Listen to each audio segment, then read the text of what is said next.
오늘 우리에게 주시는 하나님의 말씀 스가랴 4장 6절에서 10절까지의 말씀을 찾으셔서 우리 다 함께 봉독하도록 하겠습니다. 구약 성경 1316면에 있습니다. 스가랴 4장 6절에서 10절까지의 말씀입니다.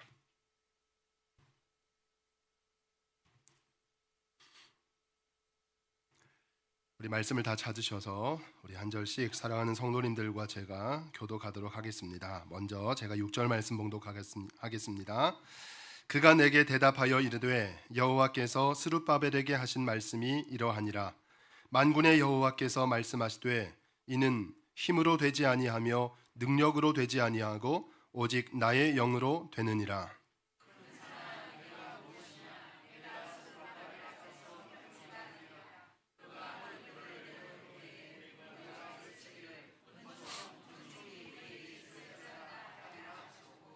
여호와의 말씀이 또 내게 임하여 이르시되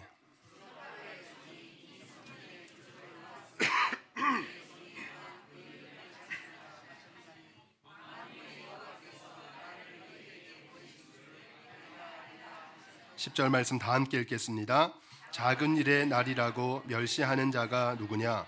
사람들이 스룹바벨의 손에 다림줄이 있음을 보고 기뻐하리라. 이 일곱은 온 세상에 두루 다니는 여호와의 눈이라 하니라. 아멘. 자, 오늘 말씀은 하나님의 말씀 힘쓰고 애써도 안 될 때라는 제목으로 하나님의 은혜를 함께 나누고자 합니다. 1942년이었습니다. 1942년 미국의 한 젊은 발명가가 있었는데 이분의 이름이 뭐였냐면 바로 체스터 칼슨이라고 하는 분이었습니다. 이분이 자신의 당시 젊음과 그 시간과 또 모든 에너지를 오랜 시간 동안 모든 것을 다 투자한 끝에 마침내 1942년 한 발명품을 개발해 내는데 성공해냅니다.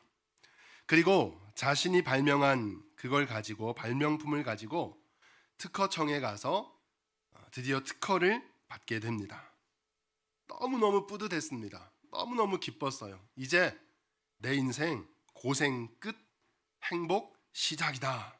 너무너무 신이 나서 이걸 제대로 제품화해야 되겠다.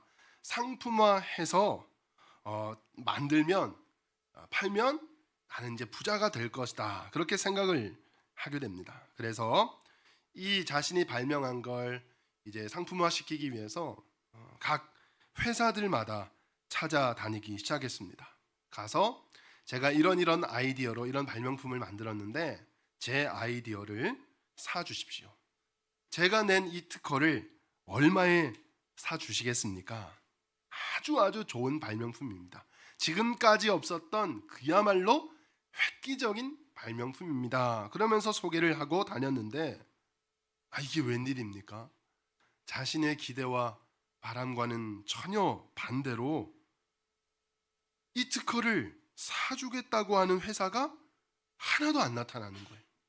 자기가 찾아다닌 기업마다 그렇게 소개를 하고 자랑했는데도 불구하고 자신이 발명한 그래서 특허를 낸 이걸 사주는 곳이 20개가 넘는 당시 그쪽 분야의 같은 업계의 전자회사에 다 찾아다녔는데 한 회사도 사주기는커녕 평가절하하는 거예요.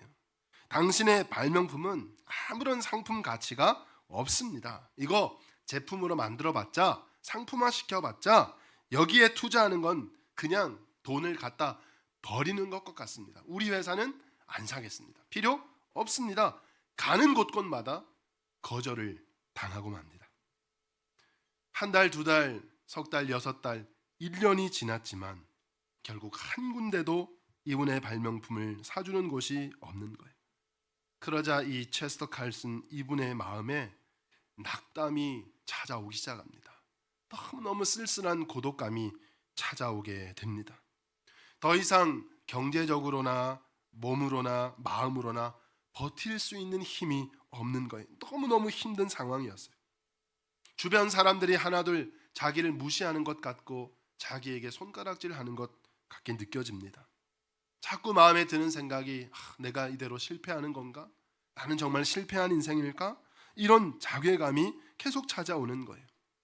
그 주변에 많은 괴로움, 무엇보다 큰 괴로움은 바로 사랑하는 가족과 친구들의 시선이었어요. 모두가 다 주변에 사랑하는 사람들마저 실망한 눈빛으로 자신을 쳐다보기 시작합니다. 아이고 이놈아, 그깟 별 발명 하나 한다고 그렇게 너 시간, 젊음, 좋은 직장 취업할 기회 다 버리더니 결국 이게 뭐냐? 이놈아, 넌 아무것도 못한 실패자야, 루저야. 그러면서 자기 가족들이, 주변 친구들이 그렇게 비아냥 조롱하고 비난하는 것 얘기를 듣습니다. 너무너무 괴로운 심정이 이루 말할 수 없이 드는 거예요. 이를 위해서 정말 힘쓰고 최선을 다해 애를 썼는데 이뤄낸 결과가 아무것도 없고 주변 사람들, 심지어 가족들과 친구들에게까지 비난당하게 되는 그런 괴로운 가운데 1년을 보내고 3년을 보내고 5년을 보내고 무려 7년이라는 시간을 흘려보내게 됩니다. 이제는 더 이상 기대와 소망이 사라졌습니다. 이미 낙담을 했고 하루하루 시간이 그냥 무의미한 시간이었어요. 그러던 어느 날 미국 뉴욕에 할로이드 컴퍼니라고 하는 한 작은 회사가 있는데요. 그 작은 회사에서 어느 날 본인에게 연락을 하게 됩니다. 우리가 회사에 제안을 했어요. 이 할로이드 컴퍼니가 제안한 건 이랬습니다. 당신이 특허를 낸 이 발명품, 이 발명품에 우리가 관심이 있으니까 한번 만나면 좋겠습니다. 그래가지고 만났더니 정말 실제 본인이 들었던 것보다 더 작은 회사였던 거예요. 그러면서 이제 이런 대화를 오고 이제 주고받는데 이렇게 얘기하는 겁니다. 우리는 보시다시피 작은 회사여서 당신의 특허를 살 돈은 없습니다. 돈을 주고 특허를 살 수는 없지만 그래서 제안하는데요. 우리가 합작을 해서 당신이 낸 이 특허 아이디어로 만든 이 발명품을 제품으로 한번 생산해 봅시다. 우리 같이 생산을 해서 그래서 수익을 얻게 되면 정확하게 5대5로 나누는 겁니다. 특허를 우리 회사가 살 수는 없지만 이걸 우리가 제품으로 만들 수는 있으니까 우리가 만들어서 같이 팔아보자. 그렇게 이제 제안을 합니다. 안 팔리면 어쩔 수 없는 거니까. 그래서 이분이 생각을 하다가 지금 당장 너무너무 어려워서 본인은 그래도 조금이라도 특허에 대한 그 특허 비용을 좀 받았으면 현찰을 받고 싶었는데 그런 회사는 도저히 나타나지 않고 이 회사는 여력이 안 되니까 승낙을 하게 됩니다. 하는 수 없이 그 계약서에 사인을 하고 드디어 자신이 낸 이 발명품, 특허를 낸 발명품이 제품화가 되어서 시중에 나오게 됩니다. 어떻게 되었을까요? 시중에 나오는 순간부터 미국 전역에 날개 돋친 듯이 팔리기 시작하면서 순식간에 이 사람은 특허 내고 그 특허 비용 받았으면 그걸로 끝났을 건데 수익을 어떻게 해요? 5대5로 나누기 시작했으니까 들어오는 대로 팔리는 대로 자기에게 수입이 생기니까 순식간에 어마어마한 갑부로 등극하게 되었습니다. 자, 이번에는 사람 이름을 먼저 알려드렸으니까 이분이 누구일까는 궁금하시죠? 그러면 도대체 이 사람이 발명한 발명품이 뭘까? 이제 이게 궁금해지지 않습니까? 바로 우리 교회에도 있는데요. 우리 교회가 너무너무 잘 쓰고 있는 복사기가 이렇게 시작된 거예요. 이들이 만든 복사기 이름이 뭐냐? 바로 우리도 너무 다 들어보셔서 아실 거예요. 제록스 A라고 하는 복사기. 이 할로이드 컴퍼니가 나중에 사명을 변경하는데 이 회사 이름이 바로 제록스의 시작이 바로 그렇게 된 것이죠. 사랑하는 성도님, 힘쓰고 애썼는데 안 되는 게 있으십니까? 여러분들 그렇게 힘쓰고 애쓰고 계시는데 안 되는 게 무엇이 있습니까? 그래서 너무너무 낙심 가운데 있고 너무너무 고독 가운데 있으신가요? 내가 정말 최선을 다했는데 도무지 빛이라고는 보이지 않는 그런 상황 속에 있으십니까? 오늘도 주일 예배의 자리에 잘 나오셨습니다. 오늘 하나님 주시는 이 귀한 말씀을 듣는 가운데 그 모든 실망과 낙담과 어둠을 다 이겨내시고 빛의 자리로, 다시 희망과 소망의 자리로 나아가시게 되시기를 우리 예수님의 이름으로 축원드립니다. 힘쓰고 애써도 안 될 때 우리가 다시 희망을 찾을 수 있는 비결, 다시 빛을 볼 수 있는 비결은 무엇인가? 우리는 어떻게 하면 될까? 한번 우리 생각해 보면서 은혜를 나누기를 소망합니다. 오늘 본문 말씀 스가랴 4장 6절 말씀입니다. 제가 다시 한번 봉독해 올리겠습니다. 그가 내게 대답하여 이르되 여호와께서 스룹바벨에게 하신 말씀이 이러하니라. 만군의 여호와께서 말씀하시되, 이 뒤부터 함께 읽겠습니다. 시작. 이는 힘으로 되지 아니하며 능력으로 되지 아니하고 오직 나의 영으로 되느니라. 아멘. 자, 우리 사랑하는 성도님, 저를 따라 힘차게 외치겠습니다. 하나님의 주권을 인정하자. 자, 한 번 더 크게 하겠습니다. 하나님의 주권을 인정하자. 그렇습니다. 우리가 어떤 것을 너무너무 해내고 싶은데, 어떤 것을 너무너무 간절히 소망하고 그것을 이루고 싶은데, 그걸 위해서 힘쓰고 애쓰는데 안 되잖아요. 가장 먼저 해야 되는 것이 바로 이것입니다. 그게 뭐라고요? 하나님의 주권을 인정하는 것입니다. 하나님은 우리의 입술을 통해서 나오는 믿음의 고백을 듣기를 원하신다는 사실을 여러분 꼭 기억하시기를 바랍니다. 오늘 하나님 뭐라고 말씀하셔요? 이는 힘으로도 되지 않는다, 능력으로도 되지 않는다, 오직 나의 영으로 되느니라. 여러분, 저를 따라 한 번 더 힘차게 외치겠습니다. 하나님은 내 인생의 주인이십니다. 여러분 믿으십니까? 그렇게 마음을 다해 고백하시는 저와 여러분들 되기를 간절히 소망합니다. 하나님이 내 인생의 주인이심을, 하나님의 주권을 인정하는 것, 하나님은 우리의 입술을 통해서 그걸 듣기를 원하신다는 거예요. 그런데 여러분, 우리는 어떻습니까? 많은 경우에 하나님이 내 인생의 주인이 아니라, 하나님이 내 인생의 사령관이 아니라 하나님을 내 인생의 보좌관 정도로, 내 인생의 도우미 정도로 생각하며 살고 있지 않습니까? 내가 원하는 것, 내가 추구하는 어떤 것을 위해서 하나님, 내가 힘쓸 테니까, 내가 열심히 할 테니까, 내가 최선을 다할 테니까 하나님 도와달라는 거예요. 그러면서 얘기하는 거예요. 하나님 왜 자꾸 안 도와주시냐고. 하나님, 저 이렇게 힘쓰고 애쓰는 거 안 보이세요? 내가 이렇게 애를 쓰는데 왜 하나님은 잠자코만 계시냐고. 물론 믿음의 단계라고 하는 것이 있죠. 단계가 있어요. 우리 사람이 태어났을 때 이제 단계를 거쳐서 성장해 가는 것처럼 그 단계가 있어요. 아기가 처음 태어나면 어떻습니까? 정말 그야말로 엄마는 도우미 같아요. 도우미가 뭡니까? 그냥 종 같습니다. 시종 같습니다. 몸종 같습니다.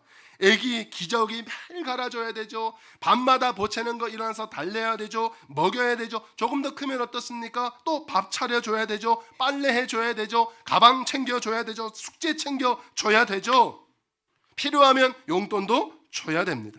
끝없이 이 아기에게 엄마는 도움만 줘야 되는 도우미 같은 게 사실이에요. 그런데 어릴 때는 그럴 수 있잖아요. 아기 때 아무것도 모르니까, 본인 힘으로는 어떤 것도 할 수 없으니까. 근데 이 아이가 자랐습니다. 20살이 넘어서 군대도 갔다 오고, 이제 철이 들어도 한참 들어야 되는 나이임에도 불구하고, 철 들어야 되는 나이가 지났음에도 불구하고 엄마를 어떻게 생각해요? 그저 도우미 정도로 생각한다. 이건 문제가 있는 거죠.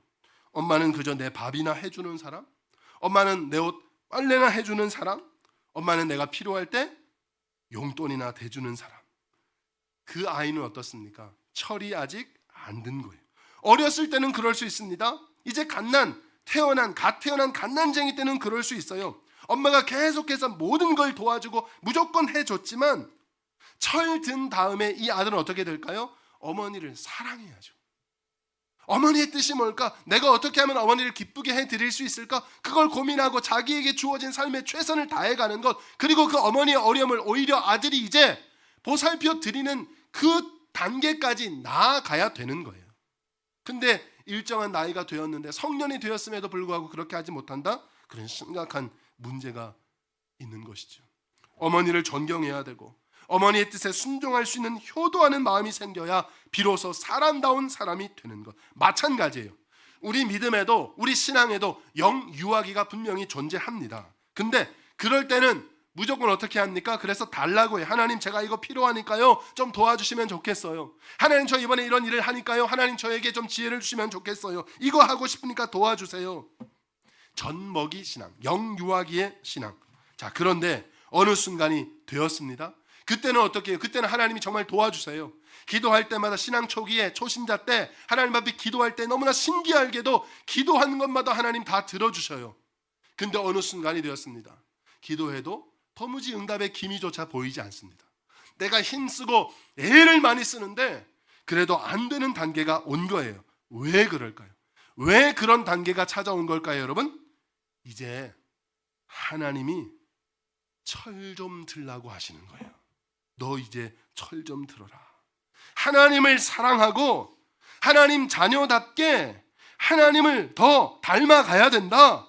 늘 하나님을 생각해 아버지 마음을 이해해야 된다. 어떻게 하면 하나님을 기쁘시게 해드릴 수 있을까? 이것까지 생각할 수 있는 철 좀 들어라는 거예요. 너 이제 철 들 때가 된 거예요. 너 이제 20살 됐는데 30살 됐는데 제발 철 좀 들어라. 사랑하는 성도님, 다시 한번 꼭 기억하시고 믿으시길 바라요. 하나님은 우리 인생의 보좌관이 아니에요. 내 인생의 보좌관이 아니라 내 인생을 진두지휘하시는 지휘관인 줄로 믿으시기를 바랍니다. 하나님은 그걸 고백하기를 원하시는 거예요. 그때 하나님의 뜻을 깨닫고 그 뜻에 순종할 줄 알아야 비로소 하나님의 자녀다운 자녀가 되는 거예요. 우리 성경이 분명히 말씀하잖아요. 로마서 8장 28절. 하나님을 사랑하는 자, 곧 그의 뜻대로 부르심을 입은 모든 자들에게 뭐예요? 모든 것이 합력하여 선을 이룬다 말씀하세요. 하나님을 사랑하는 자, 그의 뜻대로 부르심을 받은 자들은 모든 것이 합력해서 선을 이룬다 분명히 말씀하셨어요. 뭐 하라고 하셨어요? 하나님을 사랑하라고 하셨어요. 저를 봐주세요. 하나님을 사랑하라고 하셨어요. 하나님을 사랑하는 자라고 분명히 말씀하셨는데 우리는 어떻게 합니까? 하나님을 이용해 먹는 자, 하나님을 부려먹는 자, 하나님을 내 뜻대로, 내 생각대로, 내 계획대로 이용해 먹으려 하고 다루려고 하는 자는 모든 것이 합력하여 선을 이루는, 이게 결코 선을 이루는 게 아니거든요. 이렇게 해서 결코 선을 이룰 수가 없는데 하나님은 분명히 말씀하셨어요. 하나님을 사랑하는 자라고 했습니다. 근데 우리는 어떻게 하나님을 자꾸만 사랑하지 않고 사랑하는 것에는 자꾸 외면하고 자꾸만 하나님 이용해 먹으려고만 하고 자꾸만 하나님 부려 먹으려고만 하는 거예요. 내가 원하는 대로 하나님을 도우미로만 쓰려고 하니까 어느 순간 하나님은 어떻게 해요? 우리를 하나님의 자녀다운 자녀로, 부모님이 자녀가 자라면 정말 얘가 인간답게 살면 좋겠다, 그래서 사람다운 사람 만들기 위해서 애를 쓰시는 듯이 하나님은 기다려주시는 거예요.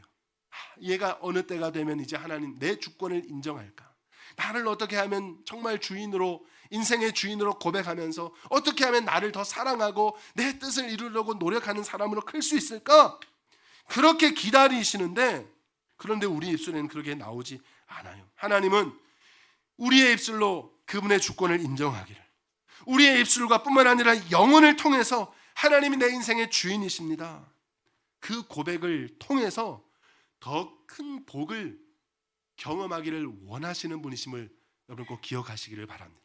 하나님은 지금 이미 큰 복을 준비하고 계세요. 우리 입술을 통해서 하나님 내 인생의 주인임을, 하나님의 주권을 인정하고 고백하기만 하면, 이 단계까지만 성장하면 더 큰 복을 주시려고 준비하고 있는데 우리가 그걸 못하고 있다는 거예요. 자꾸 하나님 이용하려고 하고 부려 먹으려고 하고. 사랑하는 성도님, 힘쓰고 애쓰는데 안 되는 것들이 무엇입니까?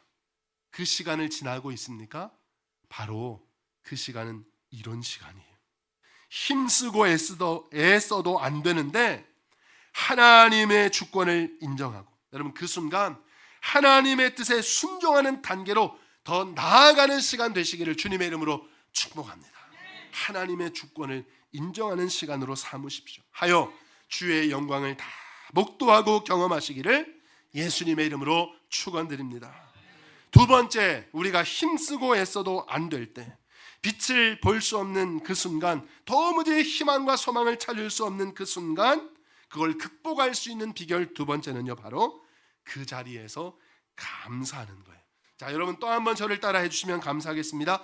지금 이 자리에서, 지금 내가 처한 상황에서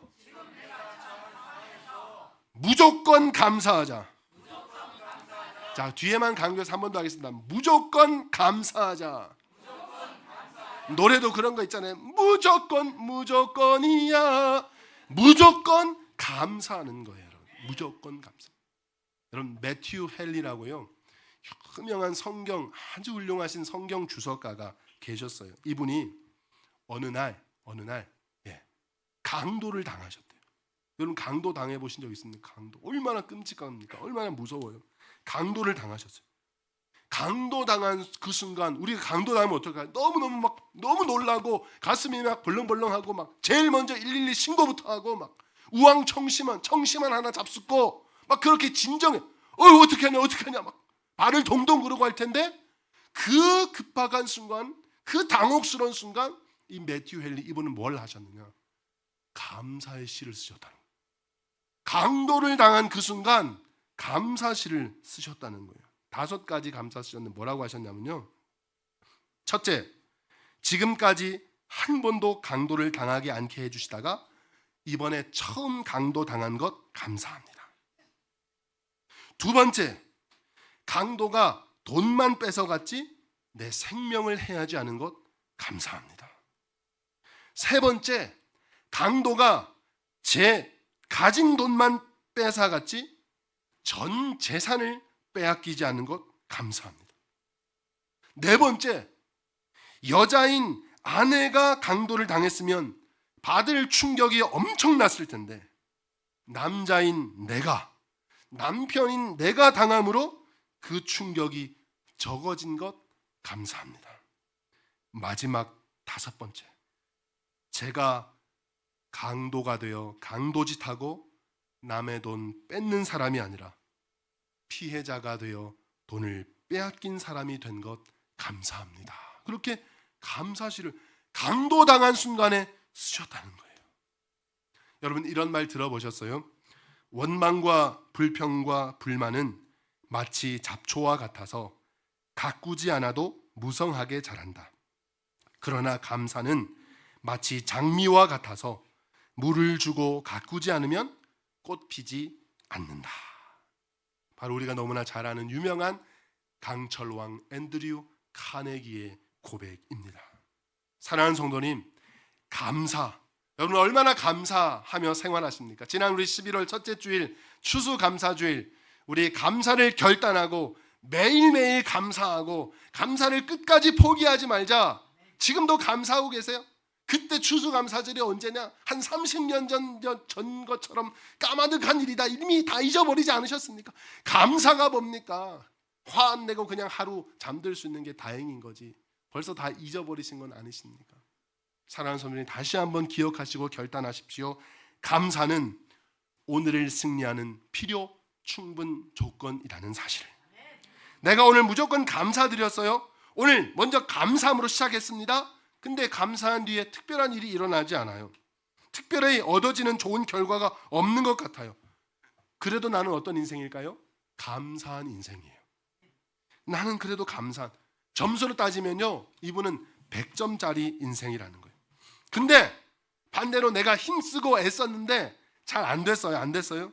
그래서 막 괴로워하고 머리를 쥐어뜯어가면서 막 원망하고 불평했습니다. 그렇게 절치부심한 결과 나중에 잘 됐어요. 그래서 생각보다는 잘 됐어요. 그래서 감사했습니다.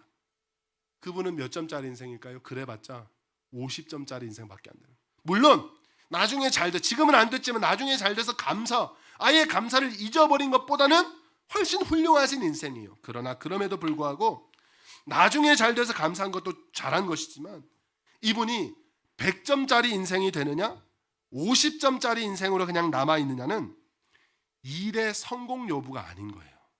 그 일이 잘 되고 못 되느냐가 중요한 것이 아니라 오늘 이 자리에서 내가 감사했느냐 감사하지 않았느냐 거기에 달려 있다는 사실. 사랑하는 성도님 축복합니다. 우리 양무리교에 속한 모든 성도님들의 삶이 하나님 앞에 늘 감사로 시작하고 감사로 마무리하는 100점짜리 인생들 다 되시기를 예수님의 이름으로 축복합니다. 마지막이에요. 마지막. 힘쓰고 애써도 안 될 때, 좌절과 실망의 자리에서 일어나는 비결. 자, 하나님이 우리에게 원하시는 마지막 중요한 가치는 바로 본질에 집중하는 인생이라는 거예요. 본질에. 세 번째 뭐라고요? 본질에 집중하는 인생. 마지막으로 여러분 큰 소리로 한번 따라해 주십시오. 본질에 집중하는 인생이 되자. 자, 한 번 더 하겠습니다. 본질에 집중하는 인생이 되자. 자, 그렇습니다. 힘쓰고 애를 쓰는데 안 되는 때, 바로 그때 도무지 빛이 보이지 않고 희망이 사라지고 소망이 사라진 그 순간 하나님이 우리에게 요구하시는 게 뭐냐? 바로 본질에 집중하라는 거예요. 본질에 집중하라. 아마 옛날 얘기인 것 같아요. 한 목사님이 TV 뉴스를 보시다가 깜짝 놀라신 적이 있으시대요. 그때 당시 우리나라에 20만 원 상당의 아주 고가의 운동화, 아마 나이키였지 않았을까 생각이 되는데, 지금은 뭐 나이키가 옛날 나이키 같지 않잖아요. 다 이제 신지만 정말 그랬습니다. 나이키. 저도 어렸을 때 나이키 운동화 한번 신어보는 게 정말 일생일대의 기도 제목이었어요. 매 연말 송구영신 예배 기도 제목이 하나님 나이키 운동화 한 번만 신어보다가 죽는 게 소원입니다. 그래가지고 나이키가 그 정도였어요. 지금 나이키하고는 다릅니다. 아주 고가의 운동화였어요. 이 운동화가 우리나라에서 중고등학생 청소년들에게 아주 날개 돋친 듯이 팔려나가서 재고가 부족할 정도, 그래서 품절됐다라고 하는 뉴스가 아마 나왔나 봐요. 이 뉴스를 보시고 목사님이 깜짝 놀라셨다. 그래서 충격을 받으신 목사님이 자신은 이런 비싼 운동화가 뭐 그런 거 사서 신는다 생각해 본 적도 없고 그렇게 있는지도 모르셨다는 거예요. 그래서 이 목사님에게 아들 삼형제가 있었는데, 아들 3명이 있었는데 이 삼형제를 다 당시에 중학생, 고등학교 다니는 아이들이었대요. 이 삼형제를 부르셨어요. 얘들아, 아빠가 이렇게 뉴스를 보니까 이런 고가의 운동화가, 아주 비싼 운동화가 이렇게 또 너무 잘 팔려가지고 품절됐다는 뉴스가 나오는, 이게 정말 사실이냐? 너희 학교에 진짜 이렇게 20만 원 넘는 비싼 운동화 신는 애들이 있어? 이렇게 물어보셨대요. 그랬더니 큰아들이 아버지 앞에서 이렇게 웃으면서 아버지한테 이렇게 얘기를 하는 거예요. 아빠, 있는 정도가 아니라요, 우리 삼형제만 빼고 다 신고 다녀요. 그렇게 얘기를 했대요. 그래서 이 목사님, 아 그래? 다시 물으셨어요. 야, 너도 그럼 그 운동화 신고 싶으냐? 너도 20만 원짜리 운동화 신고 싶은데 못 신으니까 그게 너무 마음 아프냐? 그랬더니 애들이 막 자신 있게 말을 못 하더니 우물쭈물 막 얼버무리고 막. 왜 그랬을까요? 마음은 신고 싶죠. 너무너무 신고 싶은데 신고 싶다고 말했다가는 아버지한테 맞아 죽을 수도 있으니까 너무 아마 아버지가 무서웠을 거예요. 그랬더니 웃으면서 그냥 아이들이 아무 말 없이 자기 방으로 흩어지더래요. 그래서 이 아이들에게 바로 직접 앉혀놓고 말씀을 해주고 싶었는데 아이들이 다 들어가 버리니까 아버지가 편지를 쓰셨답니다. 그 편지의 내용이 이렇습니다. 아들아, 20만 원짜리 운동화를 사달라고 조르지 않아 너무 고맙다. 그러나 20만 원짜리 운동화는 졸라도 너희는 결코 신을 수 없을 것이다. 내가 지금부터 왜 20만 원짜리 운동화를 신으면 안 되는지를 설명해 주겠다. 황영조는, 아마 그때 이야기였던 것 같아요. 황영조는 한 켤레에 1억짜리 운동화도 신는다. 그래도 괜찮다. 1억이 아니라 10억짜리 운동화를 신는다 해도 그 운동화를 신음으로 기록이 1초라도 단축이 되고 그것 때문에 국위를 선양하고 국민들에게 기쁨과 희망을 줄 수 있다면 더한 투자라도 그것은 가치 있는 투자일 것이다. 그런데 무엇 때문에 중고등학생이 교실에서 공부하면서 20만 원짜리 운동화를 신는 것이냐? 그 운동화를 신으면 IQ가 높아지냐? 그 운동화를 신음으로 성적이 올라가냐? 그 운동화를 신음으로 국위가 선양되냐? 그 운동화를 신는다고 너희 학교의 명예가 올라가냐? 아니다. 그 이유는 단 하나. 내가 20만 원짜리 운동화 신고 있다는 걸 자랑하기 위해서다. 내가 비싼 운동화 신고 있다는 것을 자랑하기 위해서이다. 너희들 인생에 자랑할 게 그렇게 없냐?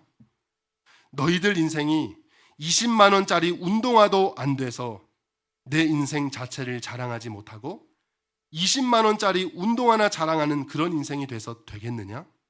너희들은 20만 원짜리 운동화를 자랑하는 인생이 아니라 하나님의 자녀된 너의 인생, 너희들의 인생 그 자체를 사랑하는 인생이 되거라. 너무 감동적이어서 제가 콧물이 나는데요. 너무 감동적이지 않습니까, 여러분? 사랑하는 성도님, 학생의 본질이 무엇입니까? 학생의 본질이 뭐예요? 사랑하는 성도님, 그리스도인의 본질이 무엇입니까? 이제 오늘 전해드리는 말씀, 설교 말씀에 하나님의 말씀 핵심에 이제 도달하고 있습니다. 사랑하는 성도님 여쭤봅니다. 그동안 왜 힘쓰고 애쓰셨습니까? 그동안 도대체 무엇 때문에 그렇게 힘쓰고 애를 쓰셨습니까? 다시 여쭤볼게요. 하나님의 영광을 위해서 힘쓰고 애쓰셨나요? 또 한번 여쭤봅니다. 단 한 영혼이라도 구원하시기 위해서 그렇게 힘쓰고 애쓰셨나요? 내가 힘쓰고 애씀을 통해서 하나님의 축복의 통로가 되기 위해서 내가 축복을 전하는 통로가 되어야 되겠다, 그런 마음으로 힘쓰고 애쓰셨나요? 아니면 조금 더 편하게 살아보고 싶어서, 조금 더 잘난 체 해보고 싶어서, 조금 더 자랑하기 위해서, 다분히 세상적이고 세속적인 이유 때문에 그렇게 힘쓰고 애써오지는 않으셨습니까? 한번 자신의 힘쓰고 애쓰는 그 일을 한번 돌아보면 좋겠습니다. 그렇다라고 한다면, 여기에 자신 있게 아니요 라고 대답할 수 없다라고 한다면, 여러분 20만 원짜리 운동화와 우리 삶의 목표가 다른 것이 도대체 무엇입니까? 하나님이 오늘 우리에게 원하시는 거예요. 본질이 무엇이냐? 왜 내가 힘쓰고 애를 쓰느냐? 무엇을 위해서 그렇게 힘쓰고 애썼느냐? 하는 거예요. 하나님의 영광을 드러내기 위해서, 하나님의 나라를 이 땅에 이루기 위해서, 하루라도 더 앞당기기 위해서, 하나님 나라를 위해서 힘쓰고 애를 쓰는 인생인가? 제가 우리 교회 부임해서 사역을 진행하면서 어떤 사역을 행할 때 갖고 있는 두 가지의 기준이 있습니다. 이 기준은 제가 평생 목회하는 동안 바뀌지 않기를 기도하는 것이기도 합니다. 그건 바로 이것이 과연 하나님 나라의 확장에 기여하는 일이냐, 하나님 나라를 이 땅에 구현해내고 그것을 하루라도 더 앞당기는 일인가, 이 두 가지 기준, 이를 위해서 함께 기도해 주시기를 부탁을 드립니다. 이 두 가지, 하나님이 기뻐하시는 우리 교회의 본질, 우리 신앙인의 이 본질에만 충성한다면 아마 우리 교회가 감당할 수 없는 수많은 예산과 도무지 충당할 수 없는 수많은 인원을 필요한다고 해도 그 본질에 집중한다면 하나님은 반드시 우리 교회에 그 필요한 예산과 일꾼들을 부어주실 줄로 믿습니다. 그런데 우리가 그 본질을 외면하고 본질에 충성하지 않고 그저 사람을 자랑하기 위해서, 우리의 이름을 드러내기 위해서 하는 것이라면 어떤 작은 일이라, 이건 이 정도쯤이야 우리는 충분히 할 수 있어 라고 생각하는 일이라도 하나님이 분명 막으실 것입니다. 왜 내 인생 지금까지 그토록 힘쓰고 애썼는데 안 되었던가? 사랑하는 성도님, 그런 순간이시라면 이제는 하나님의 마음을 한번 이해해 보시기를 바랍니다. 이해하려고 노력해 보시기를 바라요. 내 힘으로 안 되고 능력으로도 안 되고 어떻게 하면 그럼 하나님의 영으로 가능하게 해 주실까? 오늘 함께 말씀 나눴는데요, 하나님이 내 인생의 주인 되심을, 내가 하는 모든 일의 주권이 내가 아니라 하나님께 있음을 고백하면서 어떠한 상황과 형편이라도 지금 있는 이 자리에서 늘 무조건 감사해 보시고 우리 인생에 주신 소명과 가치를 다시 한번 생각해 보시기를 바랍니다. 하나님을 자랑하는 인생 되기 위하여, 오직 하나님의 영광 나타나기 위하여 하나님 앞에 구하는 본질에 집중하는, 그러면서 나에게 주어진 일에 힘쓰고 애쓰신다면 반드시, 저는 확신합니다, 우리 사랑하는 성도님 하시는 모든 일 가운데, 여러분 기도하시는 모든 가정의 소원들마다 하나님께서 능력을 부어주시고, 하나님의 능력, 오늘 말씀 가운데 이렇게 선포합니다. 큰 산아 네가 무엇이냐, 네가 스룹바벨 앞에서 평지가 되리라. 우리 사랑하는 성도님 앞에 있는 모든 장애물들을 하나님이 친히 제거해 주시며 평지가 되게 하시는 은혜와 축복을 부어주실 줄로 믿습니다. 우리 사랑하는 모든 성도님 한 분 한 분이 우리의 모두 기대와 상상을 넘어서는, 뿐만 아니라 더 나아가 우리 인류 역사를 넘어서는 이 귀한 은혜와 축복을, 하나님의 능력을 다 받아 누리시는 우리 귀한 성도님 그리고 우리 교회가 되기를 예수님의 이름으로 축원드립니다.